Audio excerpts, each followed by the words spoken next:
The county treasurer held the tax sale every October. Most years, the best farmland disappeared within minutes. This year was no different. Prime pasture, river bottom pay fields, mature timber. Everything sold quickly. Then the final property appeared on the screen. Parcel 91, 64 acres. The aerial photograph drew a few laughs. The entire farm looked brown. Not from drought. From cockleburs. Millions of them. Their thorny seed heads had swallowed every open acre, climbing shoulder-high across abandoned fields. The few remaining fences had disappeared beneath the dense, prickly weeds. The auctioneer adjusted his glasses. Back taxes unpaid for 32 years. Someone whistled. I hunted rabbits there once. Another man laughed. You couldn't walk 20 feet without coming out covered in burrs. The room chuckled. The auctioneer continued. Former livestock farm. No active wells. No usable pasture. No known improvements. He looked around. Opening bid. Nobody moved. He lowered the price. Still nothing. Margaret Hale studied the old survey map instead of the photograph. Something caught her attention. Near the center of the property sat a small circle. No label. Just a stone symbol the county no longer used. Nathan leaned over. What is it? I'm not sure. It isn't on the aerial photo. Maybe because nobody can see it. The auctioneer sighed. $1 per acre. Silence. Margaret quietly raised her bidder card. I'll take it. The gavel struck. Sold. Outside, Dale Harper caught up with them. You just paid $64 for 64 acres of cockleburs. Margaret smiled. I've made worse purchases. No, you haven't. He laughed. You'll spend $10,000 trying to clear those weeds. Nathan opened the truck door. Maybe. Margaret folded the survey map. Or maybe something's been hiding under them for 30 years. The next morning they drove to the property. Even the entrance road had nearly vanished. Cockleburs crowded both sides of the old lane. Every step filled their jeans with sharp burrs. Nathan pulled several from his sleeve. I already hate this place. Margaret laughed. The Hogs won't. Back at the trailer, 60 Berkshire and large black heritage hogs began grunting impatiently. Unlike cattle, hogs love disturbed ground. Margaret opened the gate. They've been waiting. Portable fencing surrounded the first 5-acre paddock. The hogs rushed forward. Not toward the cockleburs. Toward the soil beneath them. Their powerful snouts immediately began rooting through decades of compacted ground. Cocklebur roots lifted. Seed heads disappeared into the mud. Within hours, patches of bare earth appeared where dense weeds had stood that morning. Nathan watched in amazement. They're not just eating. They're cultivating. Margaret nodded. They're looking for roots, worms, bulbs, and grubs. The weeds don't stand much chance. Every week the herd moved to fresh ground. Behind them the transformation became remarkable. Sunlight reached the soil again. Native grasses germinated almost immediately. Goldenrod, switchgrass, wild rye. Tiny oak seedlings emerged from beneath years of neglect. Even songbirds returned. The property slowly remembered what it had once been. One afternoon, Ruth Campbell stopped her truck beside the fence. She climbed out carrying an old leather satchel. My father farmed next door. Margaret welcomed her. You remember this place? A little. She looked across the recovering pasture. It wasn't always covered in cockleburs. Nathan spread the survey map across the truck hood. Do you recognize this symbol? Ruth adjusted her glasses. The faded circle sat near the property's center. She frowned. My goodness. What? I haven't seen that marking since I was a little girl. Margaret leaned closer. What does it mean? Ruth smiled faintly. Stone silo. Nathan blinked. A silo. She nodded. Round limestone. My father said it belonged to one of the first dairy farms in the county. Margaret looked toward the center of the property. You ever see it? No. It disappeared before I was born. But everyone talked about it. That evening Margaret searched county archives. Nothing. Old tax records listed no buildings. Insurance maps showed only open pasture. Finally, she visited the Historical Society. An elderly volunteer disappeared into a storage room. He returned carrying a rolled survey from 1884. There, he pointed to the same circle.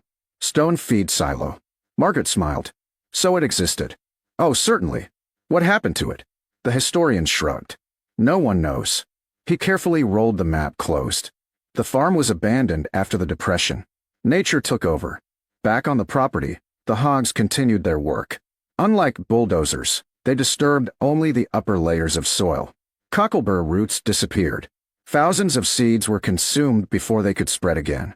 Every paddock looked healthier than the last. The neighboring farmers began stopping more often, mostly out of curiosity. Dale Harper walked through one restored section. He kicked at thick native grass. "I'll admit it. I didn't expect this." Margaret smiled. The land wanted to recover. It just needed help. Another month passed. The Hogs reached the property's center. Something changed. Several older sows repeatedly rooted beneath the same gentle rise. Even after moving them elsewhere, they returned. Nathan noticed. They found something. Margaret walked over. The soil felt different beneath her boots. Hard. Solid. Not bedrock. She knelt and brushed loose earth aside. Gray limestone. Perfectly smooth. She uncovered more. Another curved stone. Then another. Nathan stared. "That's no random rock." Margaret smiled. "It's circular." They expanded the paddock. The Hogs happily rooted around the area for another week. Each day more limestone appeared. The curve continued. 10 feet. 20. 30.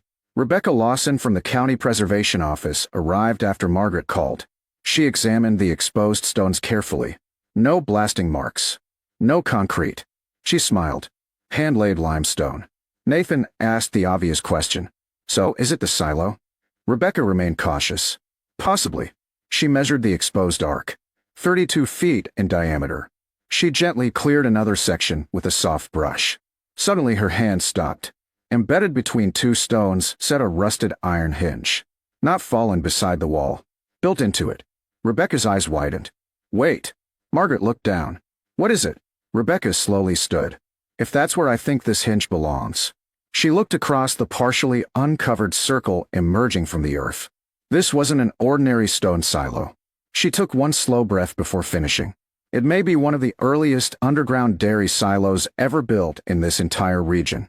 Rebecca slowly stood. "If that's where I think this hinge belongs." She looked across the partially uncovered circle emerging from the earth. This wasn't an ordinary stone silo. She took one slow breath before finishing. It may be one of the earliest underground dairy silos ever built in this entire region. Margaret stared at the weathered limestone. "Underground." Rebecca nodded. Before modern concrete silos became common, a handful of farmers built limestone storage chambers into hillsides. She gently brushed more soil away. They stayed naturally cool year-round. Nathan looked across the circular foundation. So livestock feed was stored below ground. Exactly. And if this one is intact. She smiled. It's incredibly rare. The county assembled a small archaeological team. Unlike a construction project, every inch of soil was removed by hand. Meanwhile, Margaret simply kept rotating her 60 Berkshire and large black Hogs through the remaining Cocklebur fields. Each new paddock looked healthier than the last. The Hogs rooted out thick taproots while native grasses reclaimed the land behind them. Within weeks, butterflies floated through blooming wildflowers. Eastern meadowlarks nested in the restored pasture. Even quail returned to areas abandoned for decades. A wildlife biologist visited the farm. He smiled while recording bird calls.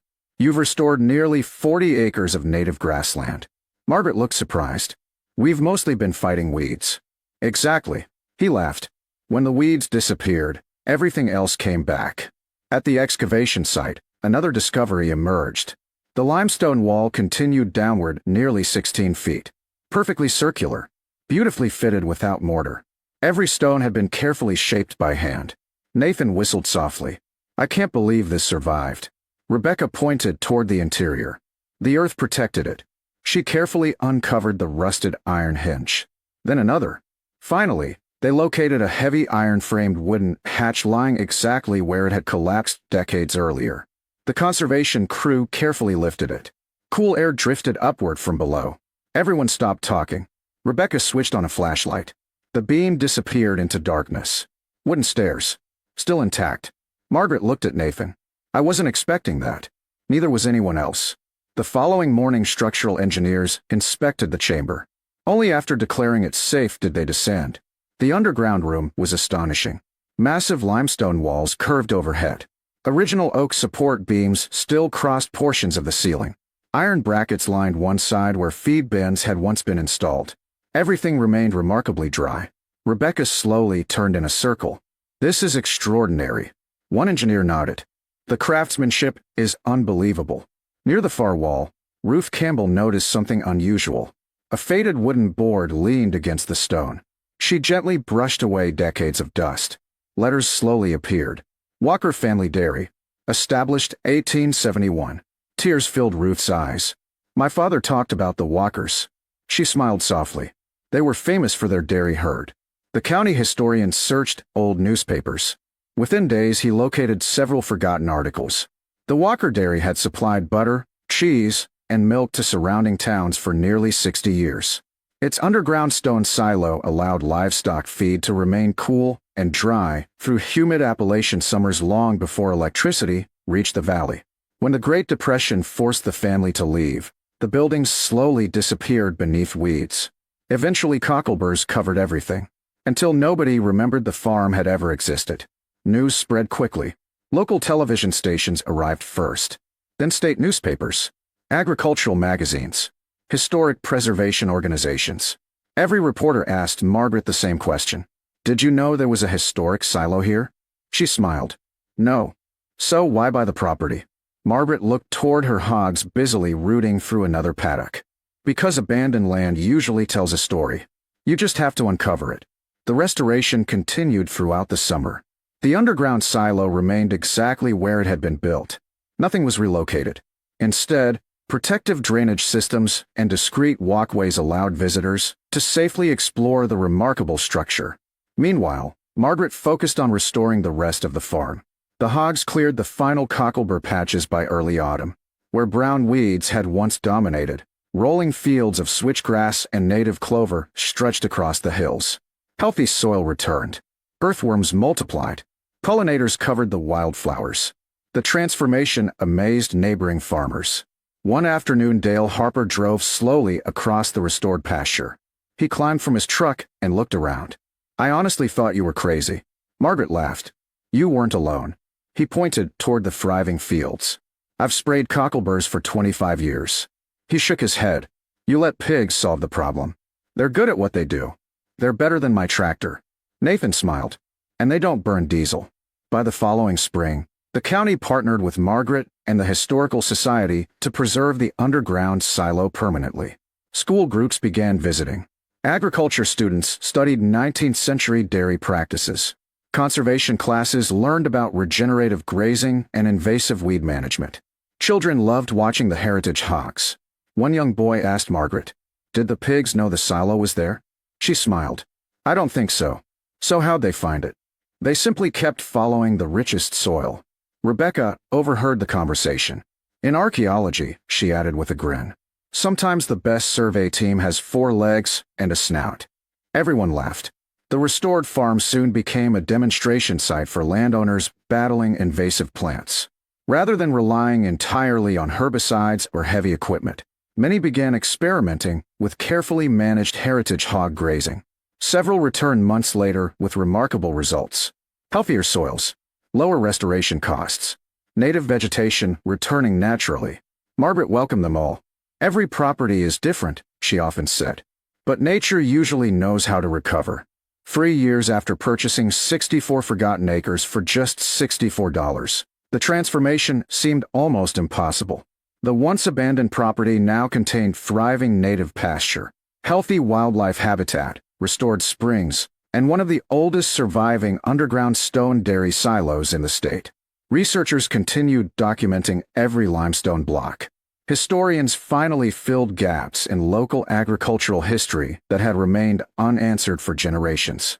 But Margaret never considered the silo her greatest success. One quiet evening, she stood overlooking the pasture while the Berkshire and large black hogs rooted peacefully beneath the setting sun. Nathan joined her. "Remember auction day?" She smiled. They laughed. They sure did. He looked toward the restored fields glowing gold beneath the autumn sky. They saw weeds. You saw possibilities. Margaret watched a group of meadowlarks settle into the tall native grasses. I didn't save the land. She smiled. The land was always worth saving. The hogs simply helped everyone see it. The underground stone silo remained hidden for nearly 90 years. Not because it had vanished, but because no one believed anything valuable could exist beneath a field everyone had given up on.